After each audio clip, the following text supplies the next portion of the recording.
안녕하세요 여러분, 비주입니다. 제가 일주일 전에 정말 황당한 일이 있었거든요. 고등학생인 저희 딸이 시험 기간이었어요. 하루는 초죽음이 되어 들어와서 씻고 바로 자길래 원래 평상시 같으면 치우지 않고 그대로 두었다가 일어나면 욕실에 옷들을 치우라고 해요. 그런데 그날따라 뭔 일이 있으려고 그랬는지 말 안 하고 제가 조용히 치우고 빨래도 바로 세탁을 했죠. 세탁기를 돌리고 건조기에 넣으려고 옷감들을 이렇게 빼는데 뭔가 툭 하고 떨어지는 거예요. 보니까 에어팟이더라고요. 그리고 에어팟 케이스도 세탁기 안에 이렇게 있는 거예요. 참고로 세탁기는 표준 코스로 돌렸어요. 에어팟 케이스를 열었더니 불이 들어오긴 했었거든요. 일단 기계에 물기가 없어야 되기 때문에 탈탈 털어서 다 오픈을 시키고 난 다음에 드라이기로 좀 말렸거든요. 그런 다음에 이제 폭풍 검색을 했죠. 보니까 진짜 세탁기 침수되는 경우가 많더라고요. 근데 에어팟은 살렸는데 케이스는 못 살렸다는 사람들이 대부분이었어요. 그중 살렸다는 사람도 한두 명 정도 있긴 있었어요. 보니까 쌀통에 넣어서 이제 말리는 사람들이 있었고요. 그리고 실리카겔에 넣어서 말리는 사람들도 있었어요. 저는 두 가지 다 같이 하려고 실리카겔을 사러 다녔는데 또 그날따라 다 없는 거예요. 그래서 옷장용 제습제를 하나 사왔습니다. 락앤락 통에 쌀을 넣고 가운데 제습제를 넣어두고 에어팟과 케이스를 넣어서 보관을 했어요.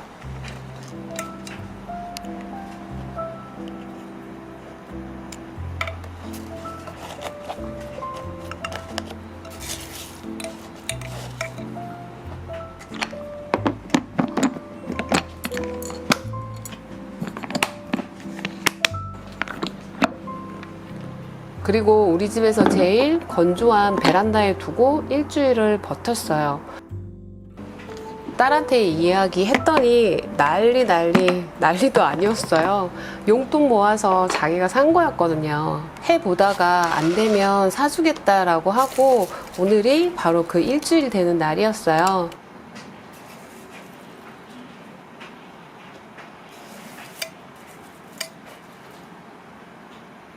꺼내서 충전을 하고 연결을 했는데 연결이 되었어요. 그리고 음질에도 문제가 없었어요. 희망을 물론 가지고 있었지만 다들 안 된다고 해서 반 포기한 상태였는데 살아나서 너무 기쁘고요. 그래서 신나서 욕실 청소를 했습니다. 그리고 이 사단이 났다고 동생한테 말하니까 영상 하나를 보여주더라고요.